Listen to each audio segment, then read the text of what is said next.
Hi, it's me, your girlfriend slash boyfriend slash day friends, favorite content creator, looking good. Anyways, this is gonna be a sort of a fuck it call out video. To the pugs, we hate pugs. Pugs in this instance are perpetually unhappy groups. It could be permanently unhappy gamers, perpetually unhappy grifters. It's really versatile. But the reason why I'm gonna talk about you guys today is because, quite frankly, you guys are annoying. You're the worst kind of people. You think what you're doing is criticism. Let me tell you something, okay? In order for there to be a critique, there has to be validity to your statements. You have to actually be able to point out what you're critiquing, why it doesn't work, and then find ways to make it better. That is the point of a critique. For example, if someone were to say, oh man, perfect example. The menswear guy on Twitter, you probably know him, right? Like Derek, I'll put his little thing up here. He critiques people's outfits and says why it doesn't work and then says what they should do. That is criticism. You guys don't do that. You guys just get mad. You're just mad that, and I'm being completely real. You guys are mad because you don't like minorities. Whether it's racial or sexual, religious minority, you guys do not like them. So anytime you see them, you have to suddenly start critiquing. Just going through the comment section of my Star Wars video, not even the one about reacting to Asmongold. The follow-up one I did that doesn't have many views is still getting lots of comments where people just saying they're pushing an agenda. The reason why Acolyte's bad because they're pushing an agenda. Leslie Headland has no relationship to the franchise. They hired her. She has more of a relationship to the franchise than any one of you guys complaining. You guys are mad because a lesbian woman is in charge of one Star Wars project. One. Just one. You guys weren't this vitriolic when it came to J.J. Abrams. In fact, you aimed more of that vitriol to Rose Trico and to Rey and Finn than actual J.J. Abrams for directing the last movie. Like they get more flack than the actual director. Hell, even Rian Johnson doesn't get as much flack as the actors do. I wonder why. You guys are trying to act like Star Wars has changed so dramatically it's not recognizable. It's fucking Star Wars. But again, pugs, perpetually unhappy groups. Same thing for gaming. There's so many right-wing gamers out there who are just there to be mad about anything.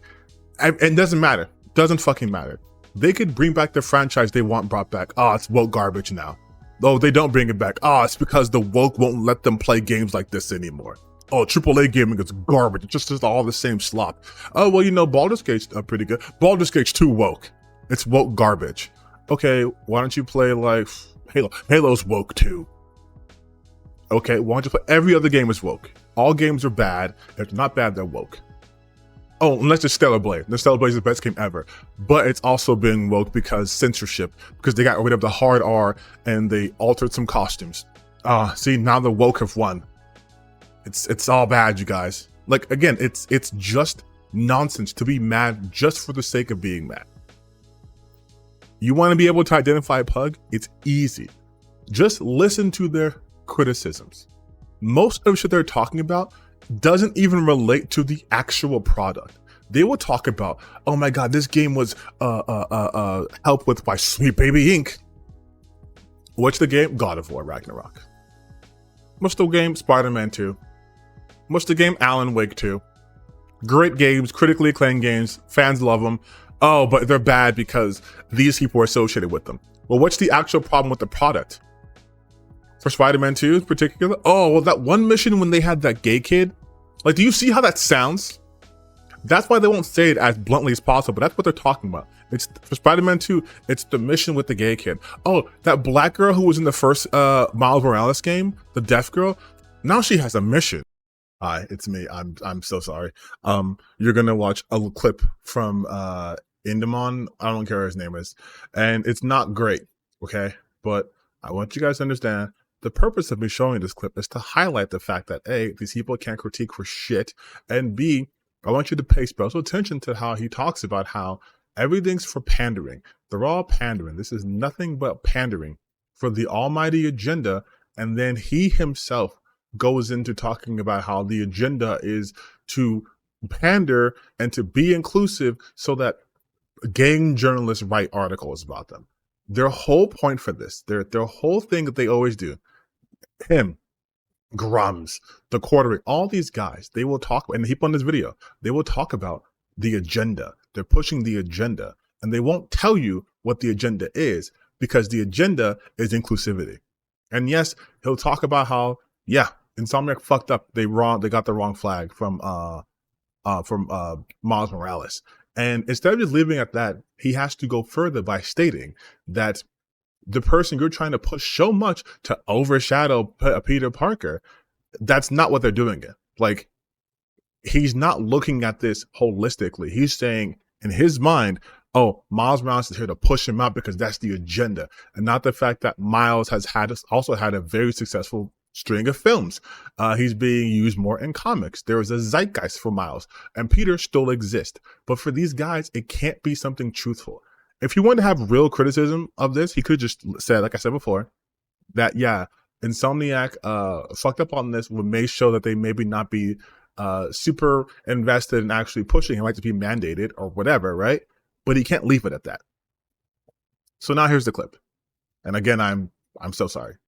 Girlfriend, who personally, for me anyway, the chemistry between these two feels incredibly forced and not at all natural. Haley is deaf, and she was introduced in Spider-Man Miles Morales as a side character who likes to spray paint art on walls. Insomniac clearly loves her so much that they decided to not listen to fans when they told them that we don't want to play anyone but superpowered beings. So now, of course, you get an entire mission where you can now play as Haley. This is incredible. This is so inclusive, dear viewer, because now you can walk and take elevators and even slowly drag an analog stick over to paint stuff on walls. Because I don't know about you, but when I play a game called Spider-Man 2, if I'm not playing a normal human being doing normal boring people stuff, in a game where I can fight mutant lizards or shoot Bukake alien goo out of my body, the game is simply not complete for me. Thankfully, the Haley mission is just that. It's one single mission. But by God, could I not wait for it to end, since I don't play Spider-Man to be a normal person. I play it so I can yeet myself at 200 miles per hour over city buildings while kicking mentally deranged criminals in their chest cavity. But alas, we must pander for gameplay, and customer satisfaction must be sacrificed in the name of the glorious message itself. Then it shall be done by Western developers, I guess. But usually when it comes to these AAA westernized games, it's the same thing as always, which is that it's pandering. All of it. Every single detail flag or forced non-main character mission. It's all just pandering for the sake of gaming journalists so that they write articles like the one The Gamer did. But like Spider-Man 2's story says, everything is about balance, and for every bright and happy representational act, there must be an equal dose of sobering reality that exposes all of this for what it really is. Previously, I stated, but it bears repeating, that Insomniac in their pandering hilariously managed to forget Miles was Puerto Rican and put the Cuban flag instead, which was not only tone deaf, but laughable to see because it showed that even when companies pander, they always oust themselves as not doing these things for genuine reasons. How do you pander as hard as you do in Spider-Man 2 and fail to realize the nationality of your beloved other Spider-Man that you desperately want to push to overshadow the original one? Oh, Mary Jane, oh, now I can't jerk off to her. Like, that's their problem.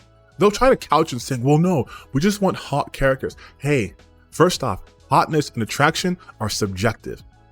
They are. Secondly, I don't play Spider-Man games to come, bro. I don't. I don't play video games to nut. I know, it's a weird concept. I also don't watch movies to nut either. I'm also okay with there being queer characters in media because, you know, they exist in the real world. They probably directed or wrote some of your guys' favorite shit you've actually been noticing. Like, it's weird, right? It's strange how they swear they're not these bigots, but the second a non-white character exists, oh my God, suddenly they have to justify it to the moon. Going back to my comments, this is a bit rambly, I know, but this was kind of a last minute thing. Going back to my comments, there's almost no valid criticism. I will give you guys valid criticism of Star Wars Acolyte. I think episode 1 particularly was a little bit too heavy on exposition. It was too clunky for them to talk, for Yord and Osha to have that conversation when they both knew each other. And for them to use that to kind of be like, oh, well, that's how we suspect you. There was an easier way to do that. Better way to do that. I agree with that. I 100% agree with that. I have yet to see that kind of criticism though. You know what I do see? They're pushing the agenda. What agenda? They'll never tell you the agenda, mind you, because if they have to articulate what they actually mean, they have to expose themselves as being bigots. Because I know what they mean by agenda. Simply put, anytime there's not a straight white person on screen, there's an agenda being pushed. That's what it is. That is the only time you will ever see them talk about agendas. Because guess what? They will say the original Star Wars had no agenda. Motherfucker, it was based off Vietnam. What do you mean had no agenda? It had a political agenda. What are you talking about? Oh, but Luke Skywalker is there, so it's fine.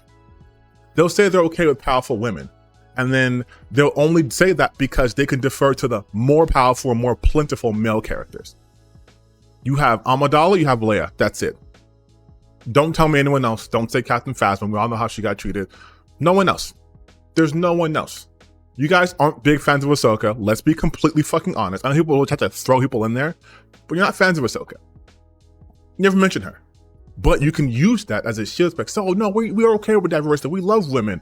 When there's like 3 of them, oh, we love black people. When there's only like 2 in the fucking Star Wars universe, it was Lando and Mace Windu, and they didn't even occupy the same time. It wasn't until more recently you got more than like 2 black people on screen. And what was their response when Finn was first shown? Stormtroopers can't be black. That's how it is. Video games. Oh my God, Yasuke. They're still on about that. He wasn't a samurai. He was a retainer. A retainer just means you get paid. They keep you on retain. They pay you. They give you a salary. They give you a stipend. You had to have been a samurai back then. No one during the Sengoku era was just going to keep a person around who couldn't do shit, especially if they couldn't fight. Yasuke was absolutely a samurai. But even then, it's Assassin's Creed. Assassin's Creed isn't exactly the most historically accurate thing. And again, valid criticisms are being made by people from Japan who are saying like the architecture is kind of fucked up. That's not what it would have been back then. But that's not the main criticism. The main criticism is, oh wait, there's a black person here, and now he's killing Japanese people. I bet you these are the same people who played Resident Evil 5 with no problems. But oh, black guy in Japan? Oh. Even though there's a Japanese character who can play as named Naoe, it doesn't matter. Let's just focus on the black guy. Why? Because we're angry people. We're angry. And we want to hide our racism and bigotry by saying, no, it's X, Y, and Z. But we all know it's just Z. It's just because he's black. For Star Wars, it's just because these are not white people. That's it. Like, that's their problem. It's not dialogue. And then, oh, choreography. Give me a fucking break. Give me a break. I saw that Shad Brooks video, but now they're oh, well, the choreography is so bad. Bro, the scene was cool.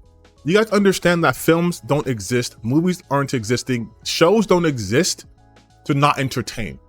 No one is going to want to watch a realistic lightsaber fight because what the fuck is even that? Lightsabers aren't real. Jedi aren't real. Why would they then be beholden to like, all you have to do is just sword form? Who cares? Wait a minute. Wait, I just saw this. I just saw this post that came out on the 26th. My brother in Christ, are you serious? Were you not watching the show? Do you think a Jedi would let that happen? The person that they were trying to get to, Osha's sister, twin sister, May, was being threatened by a fucking Sith. They needed information from her, but also Soul wants to save her because that's Osha's sister. Of course they wouldn't kill her or let her just be killed in front of them. In the fucking first episode, when May was trying to kill the Jedi was like holding back. Jedis don't attack people who are unarmed. They have codes. They wouldn't just let that happen. Like, oh my God, you don't even fucking watch Star Wars?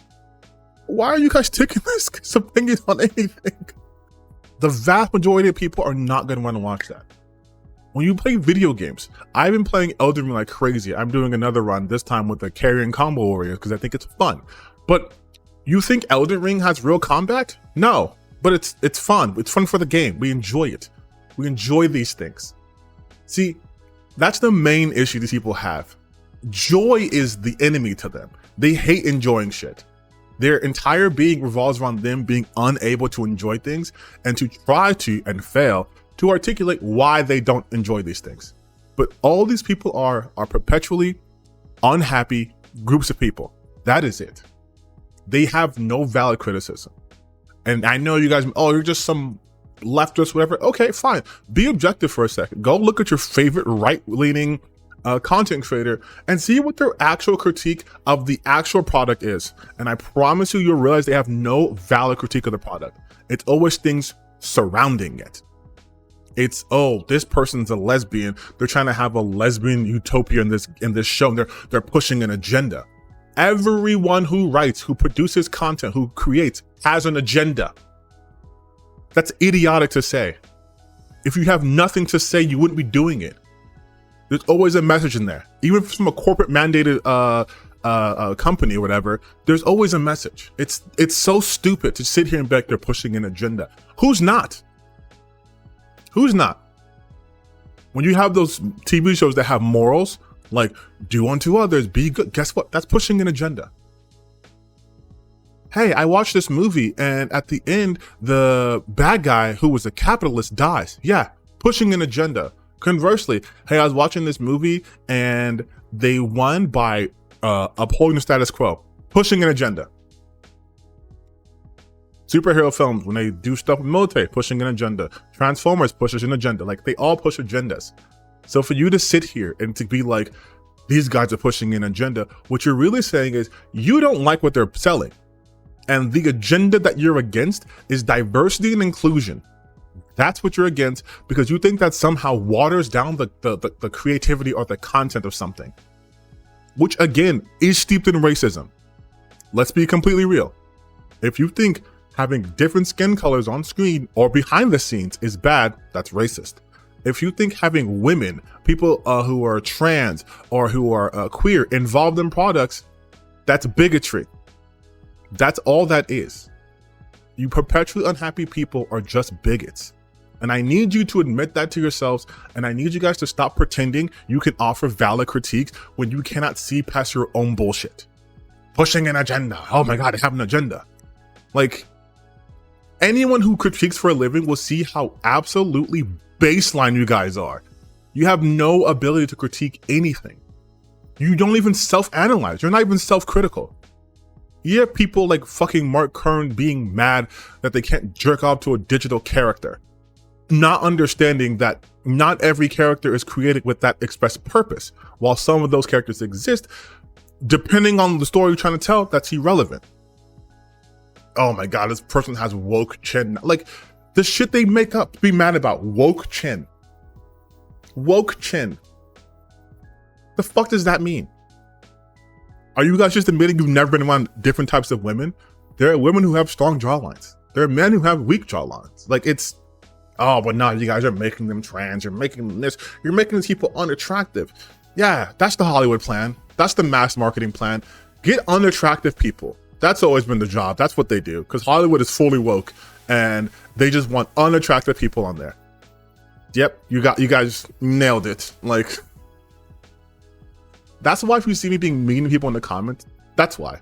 I'm not nice to these people because they don't deserve it. They want the whole world to coddle them and to placate them. And when they don't get it their way, it's an affront to society. Western civilization is crumbled. Because, a lesbian's in charge of a single solitary project. There's black people in my media. There's a black samurai who historically existed in this country that has had no problem with them for decades. I just found out this thing exists and now I'm making it everyone's problem. What nice to say. Basically, fuck you guys. The pugs, go fuck yourselves. And I don't give a shit about you guys. I don't care if you leave comments that are like mean or whatever. You can't hurt my feelings. And I'll just make fun with you back. So all you guys who've been spending literal hours of your lives leaving fucking essays in my comment sections. I'm not reading all that. I'll skip the first paragraph and just respond, if that. So you're wasting your time, but thanks for the engagement. To everyone else though, keep doing what you're doing. You're great. And I hope you have a good, Tuesday? Hope you have a good Tuesday. Only watch this video on Tuesday. If you watch it in the day, this won't make any sense.